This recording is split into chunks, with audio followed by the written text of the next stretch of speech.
గన్నవరం నియోజకవర్గం నుంచి తనను గెలిపించాలని టీడీపీ అభ్యర్థి యార్లగడ్డ వెంకటేశ్వరరావు కోరారు.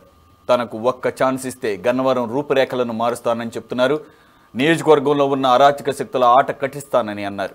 ఎన్నికల ప్రచారంలో ప్రజల టీడీపీకి బ్రహ్మరథం పడుతున్నారని, వైఎస్ జగన్ తనకు చేసిన అన్యాయాన్ని ప్రజలు గుర్తించారని, అందుకే వైసీపీ ఓటర్లు కూడా తనకు ఓటు వేస్తామని చెబుతున్నట్లు యార్లగడ్డ తెలిపారు. తనను గెలిపిస్తే అవినీతిని అంతం చేస్తానని, ప్రజల ప్రాణాలకు ఆస్తులకు అండగా ఉంటానంటున్న యార్లగడ్డ వెంకటేశ్వరరావుతో మా ప్రతినిధి గాలిబ్ ఫేస్ టు ఫేస్. నియోజకవర్గంలో వలసల పర్వం కొనసాగుతుంది. భారీగా వలసలు ఇటు తెలుగుదేశం పార్టీకి వస్తున్న పరిస్థితి ఉంది. మరోపక్క ప్రచారంలోని తెలుగుదేశం పార్టీ అభ్యర్థిగా గన్నవరం నియోజకవర్గంలోని యార్లగడ్డ వెంకట్రావు దూసుకుపోతున్నారు. మనతో యార్లగడ్డ వెంకట్రావు ఉన్నారు. నమస్తే వెంకట్రావు గారు, ఎన్నికల ప్రచారం ఏ విధంగా జరుగుతుంది? ప్రధానంగా మీరు చెప్పినట్లుగా పూర్తి స్థాయిలో వైసీపీని గన్నవరంలోని ఖాళీ చేయించారా? పూర్తి స్థాయిలో అని చెప్పలేం కానీ దాదాపు సగం స్థాయిలో అని చెప్పాను నేను. సగం అంటే రాజకీయ పార్టీలు అన్నాక 100 గ్రామాలు ఉంటే ఓ 200-300 మంది యాక్టివ్ లీడర్లు ఉంటారు. పార్టీ కన్వీనర్ ఉంటాడు, పార్టీ సర్పంచ్ గారు ఉంటాడు, ఎక్స్ సర్పంచ్, ఎక్స్ ఎంపీటీసీలు, ఓ 10 మంది సుశిక్షితులైన కార్యకర్తలు ఏ రాజకీయ పార్టీకైనా ఉంటారు. తెలుగుదేశంకైనా, వైసీపీకైనా, కాంగ్రెస్కైనా, ఇంకో పార్టీకైనా, పవన్ కళ్యాణ్ గారి పార్టీకి, జనసేనకైనా. గన్నవరంలో కొంచెం వలసల పర్వం ఎక్కువగా కనబడుతుంది. అది న్యాచురల్ కదా. మేము ఎప్పుడు తెలుగుదేశం పార్టీ వాళ్ళకి తెలుగుదేశం కండవా కప్పలా. తెలుగుదేశం పార్టీ నుంచి కొద్దిమంది వైసీపీకి మద్దతు ప్రకటించడానికి వెళ్ళినా కూడా సగం మంది వెనక్కి తీసుకొచ్చాం. రియల్ వైసీపీ నాయకుల్ని దాదాపు 84 పంచాయతీలు ఉంటే సగంలో సగం 42 కన్నా ఎక్కువ గ్రామాల్లో వైఎస్ఆర్ కాంగ్రెస్ పార్టీ నాయకులు కానీ, కార్యకర్తలు కానీ మెయిన్ స్ట్రీమ్ అంతా వచ్చేసి తెలుగుదేశం పార్టీలో చేరిపోవడం జరిగింది. ఇది యథార్థం. ఇది కావాలంటే మీకు పేర్లతో సహా పేపర్లో, మీడియాలో వచ్చినాయన్ని వరుసగా. యార్లగడ్డ వెంకట్రావుని సింపతితో జాయిన్ అవుతున్నారా, నమ్మకంతో జాయిన్ అవుతున్నారా? గన్నవరం ప్రజలు గత వైభవం కోల్పోయారు. గన్నవరం ప్రజలు స్వేచ్ఛ స్వాతంత్రాలు కోల్పోయారు. గన్నవరం ప్రజలకి అరాచకాన్ని భరించలేని స్థితికి చేరుకున్నారని నేను భావిస్తున్నా.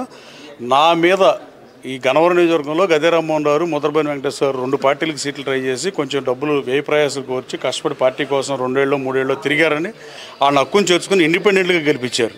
నేను వైఎస్ఆర్ కాంగ్రెస్ పార్టీకి డీగా తెలుగుదేశం పార్టీతో ఆ రోజు పనిచేసి వ్యయ ప్రయాసాలు కోర్చి పాదయాత్ర చేసి ప్రతి గడపకి తిరిగి ఏనాడు గెలవని ఒకసారి కాంగ్రెస్ గెలిచిన సీట్లో నేను దగ్గరలో తీసుకెళ్ళి పెట్టిన తర్వాత నేను ఓటమి చెందిన రోజున చాలామంది, నేను అతిశయోక్తిగా చెప్పట్లేదు కానీ వైఎస్ఆర్ కాంగ్రెస్ పార్టీ శ్రేణులు చాలామంది ఆ రోజు సాయంత్రం భోజనం చేయని పరిస్థితి, వంటలు చేయని పరిస్థితి, అంత బాధపడ్డారు వాళ్ళు.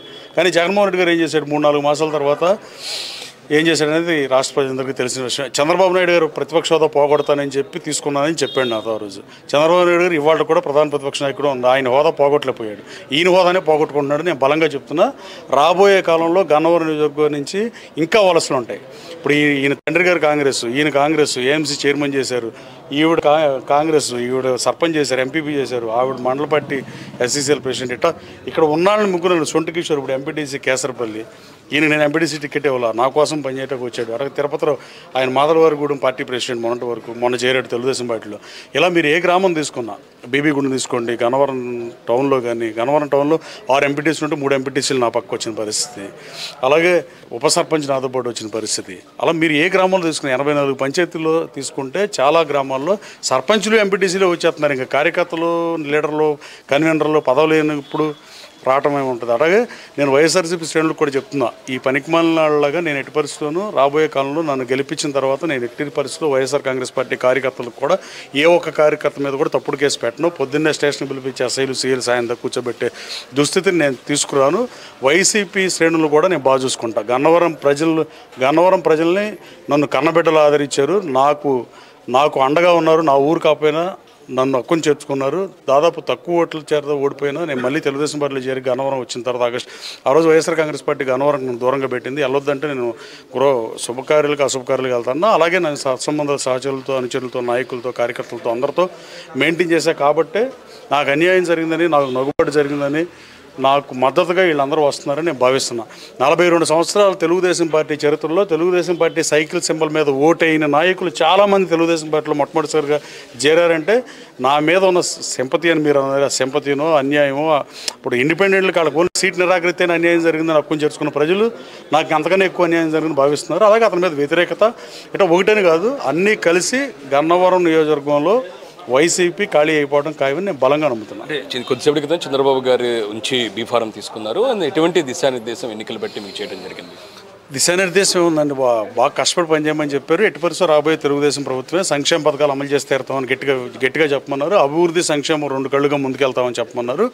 అలాగే రైతుకు గిట్టుబాటు ధర కల్పించలేని ప్రభుత్వం, గిట్టుబాటు ధర సంగతి దేవుడు ఎరుగు, కనీసం మద్దతు ధర ధాన్యం వల్ల రైతులకు కూడా ఇవాళ కూడా డబ్బు లేని పరిస్థితి. ప్రభుత్వం అన్ని రంగాల్లో విఫలమైంది.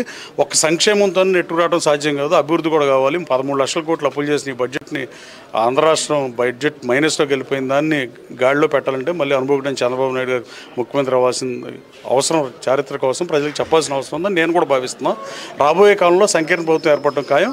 పవన్ కళ్యాణ్ గారికి కూడా మనస్ఫూర్తిగా ధన్యవాదాలు తెలియజేస్తున్నాను.